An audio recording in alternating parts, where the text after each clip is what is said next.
นะครับเสียงนกหวีดดังขึ้นแล้วนะครับเกมในครึ่งหลังครับตอนนี้เสียงนกหวี โต้ ด จะทำได้ไหมมารอติดตามชมแล้วก็ให้กำลังใจกันต่อนะครับ ไข่แก่เป็นผู้เอาชนะไปฝากพี่น้องทาง จะถึงดีกาไหม ตรงๆ ถ้าจบในเกมก็ไม่ถึงดีกาครับ มาชมมาเชียร์ รวนแดงโดยบัดพึ่งนะครับลงสนามเรียบร้อยแล้วนะครับ ถ่ายวิดีโอได้นะครับ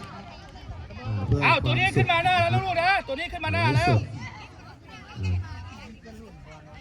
เอาดันสูงขึ้นแล้ว มินแรงๆนะเต็มที่เลย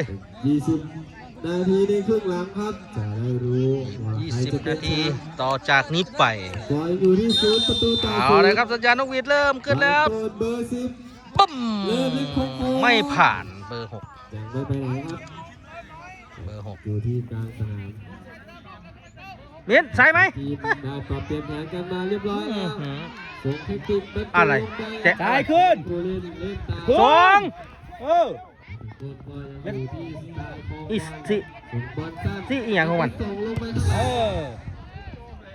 เดี๋ยวเข้าถึงเดี๋ยวถึงเดี๋ยวตามสิเดี๋ยว จากบ้านพึ่งจะเน้น แกเลยหัวก็มี นะครับต้องรีบเตะนะครับยิงไม่ออกก็ยิงให้มันเข้าครับ โอ้ย จะได้ชนะ ลีลาหลายคัก บ้านพึ่งจะโยนมาครับมองหาเพื่อนโยนคนที่หนึ่งโยนคนที่สองโยนคนที่สามไปครับ เข้าคนหนึ่งที่ละโอ้ตามบอลนะบ้านนี่ไม่มีคนเข้าเลย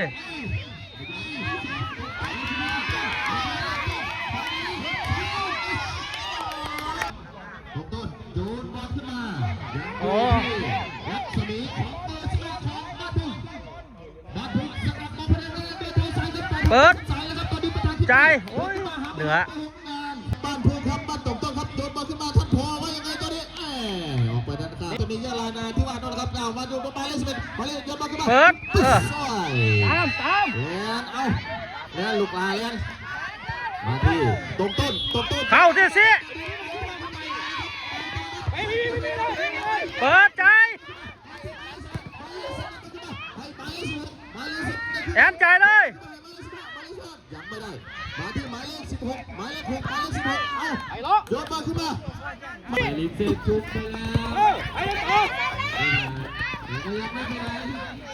อย่าแย่งกัน ออกหรือเปล่าออกหรือเปล่ายักษ์ไม่ออกเอาผู้หญิงมวยเนี่ยเอาพี่ดาวเหตุผู้ต่อไปนะ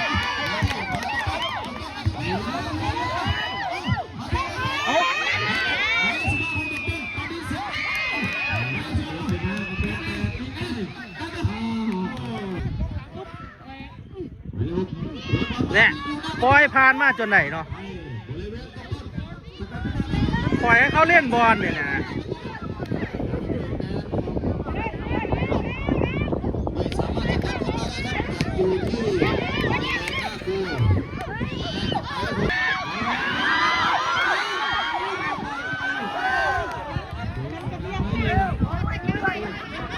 จ่ายเลยโอ้ยเด็กยังปล่อยเขาเล่นได้อยู่พอผ่านน่ะปล่อย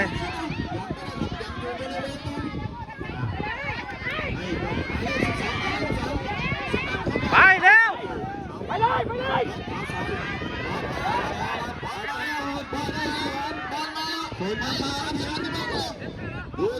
เอา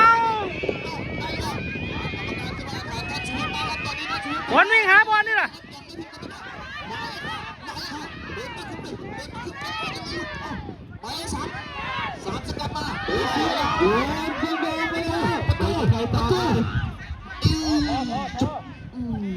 รับได้ เน้นใจเย็นเมื่อกี้ได้อยู่ลูก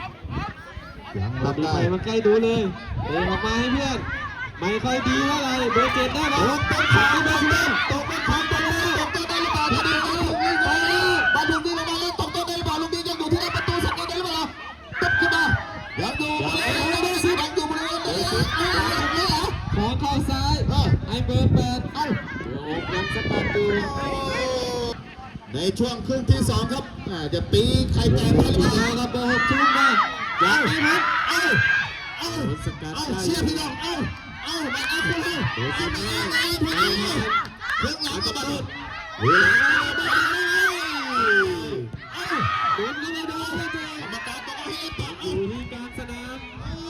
สิบห้านี่ใครสิบห้าได้อยู่บริเวณต้นทางบ้านพุ่งนะครับ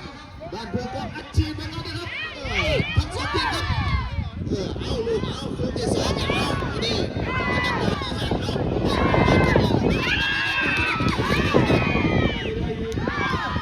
จ่ายเปิดโอ้ยก็เตะยังค่อยๆเนอะไอเดียวกับมี่ขึ้นละมีเกมคนละเดียวถูกไหมเพื่อนเบอร์สิบเอาเบอร์สิบซ้ายโค้งสีไปเลยอย่าหลุดได้อย่าหลุดได้ให้หลุดเอาให้ครับตรงต้นเบอร์15สกัดทางด้านซ้ายเอาตัวเล็กตัวซ้ายแล้วตรงกลางตรงต้นเอาไปแล้วท่านพอลูกละ500ได้ลูกเด้อท่านมาเนี่ยให้กำลังใจส่งถ่ายปีเก่าตอนรับปีใหม่เบอร์11บ้านถึงที่งานเบอร์10ได้ยินข่าวอันสุดเอาไปเลยสิฮะเอาสิจะอีหยังเนาะเว้ยไปรอบไปเร็วเดี๋ยวเจ็บอยู่ที่นั่นเดี๋ยวก็จงตามมาอยู่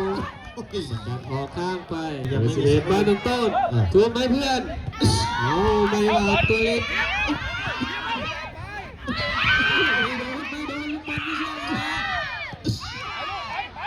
ติงไว้ก่อนครับโดนไม่โดนค่อยว่ากันอยู่ที่กลางสนามติดไปแล้วจะทิ้งไหมเอาเบอร์7ทันไหมมาทักทีนะเดี๋ยวผมทูมอีกแล้วสู้ยังได้ครับตัวเล็กระวังด้วยระวังโดนกันด้วยนะครับอยู่ที่กลางสนามยังไม่เป็นอะไรเลยตู้ตัวเล็กเตะไปแล้วหลุดนะครับเบอร์10ออกมาแล้วตีขวาเบอร์11เบอร์7อยู่แล้วไม่ว่าบุ่มของเบอร์11ทุ่มไปแล้วหยิบไปหน่อยไอ้ชี้พ่ออยากดูมาครับอาจจะไกลแต่ก็ได้ลุ้นเดินบอ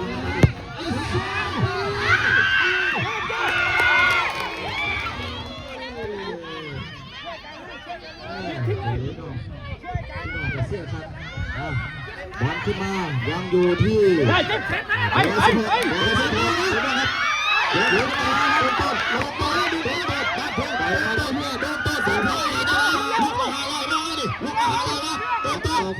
เอาเสียงกันเลยเสียนะ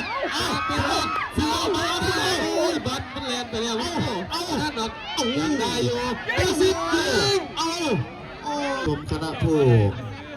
จัดการกีฬานะครับท่านผอ.กนกการนะครับแบบฟิตกับเบอร์6ครับรับจบทุกตำแหน่งตัวทีเดียนของมันเพิ่งเตะโด่งออกมาเบอร์5เบอร์15ยังเดียวกันเดียวกับเบอร์10เบอร์10ใช้ความใหญ่แล้วเป็นที่สุดขนาดนี้ครับจังหวะเดียวเขาจะวิ่งข้ามหัวมินเอาได้มินเอาได้โอ้ย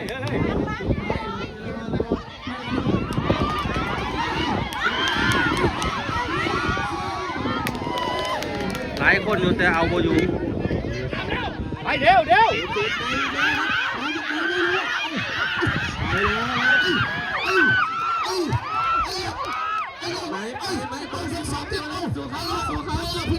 อร์ที่บอกว่าจะได้พี่น้อ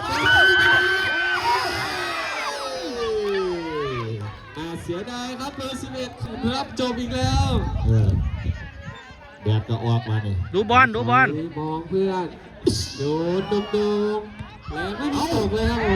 เบอร์9ดีนะเบอร์9มาตรงต้นของบอล9-2-18ส่งเข้ามาข้างในมาตรงต้นหลอกที่สุดจากด้านบางทีเสียไปเชื่อดีเลยเชื่อเลย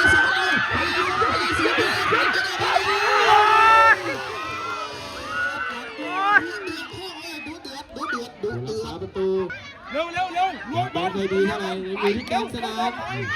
เบอร์15ใช้เหลี่ยมตัวบังไว้ล็อกเจอไม่ได้แต่ละคนโดน บอลเข้าบอล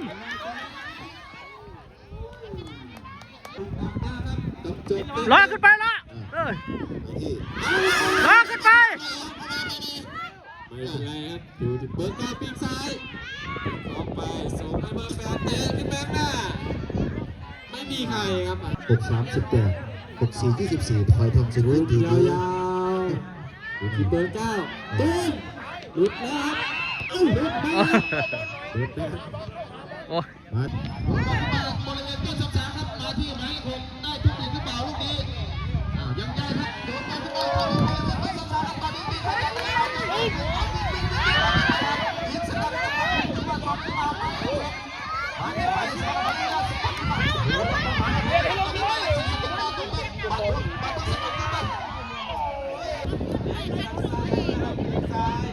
โอ้ยมีสับเฮ้ยมาเล่นเบิร์ด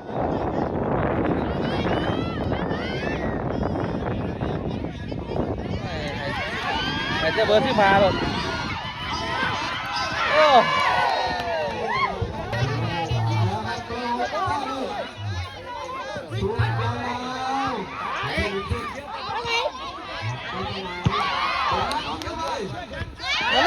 มองกลับหลังว่ะ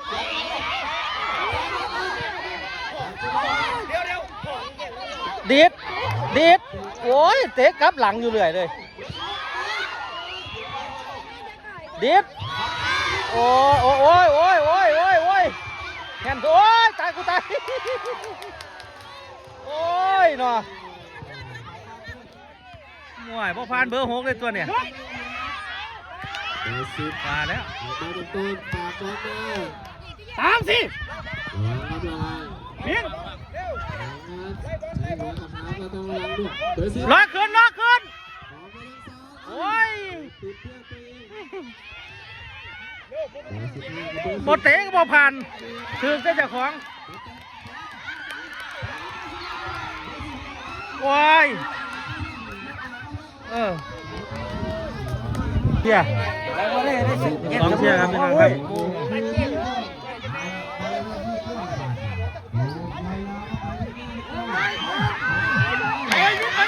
ไปเองเลยขึ้นเลย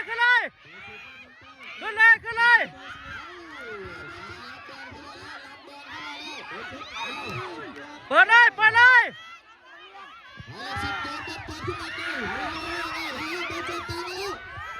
โอ้ย ก็ได้เข่าจะเถื่อนนะครับเกือบแล้ว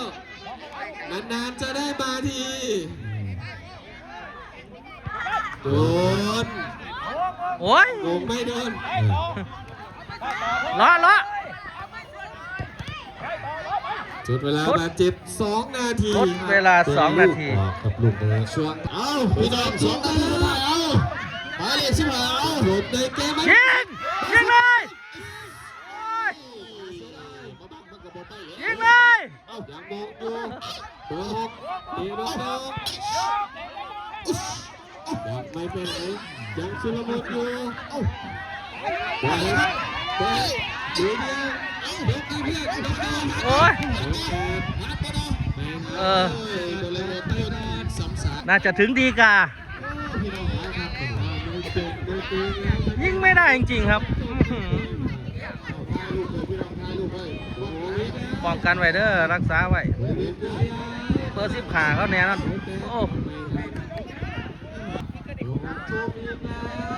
โอ้ยปนไปก่อนเคลียร์ไปก่อนยังไว้เด้อยังไว้โอ้ยตายโอ้ยเอาครับไม่มีเหนื่อยครับไปทุกที่ที่บอลไปโอ้ยปล่อยเรียกขึ้นมาก่อนหมดเวลาโอ้ย0-0ครับแหมมาลุ้นกันที่จุดโทษครับเอาละครับลุ้นจุดโทษอีกแล้วเอาเป็นยังไงครับเป็นยังไงมีโอเคสุดยอดจริงครับ บรรยากาศครับบรรยากาศไอ้ยะเอาละครับนี่คือบรรยากาศในการแข่งขันนะครับเสมอกันในเกมนะครับรอชมจุดโทษครับลุ้นจุดโทษสำหรับคลิปนี้รอติดตามชมจุดโทษในคลิปต่อไปครับผมสวัสดีครับ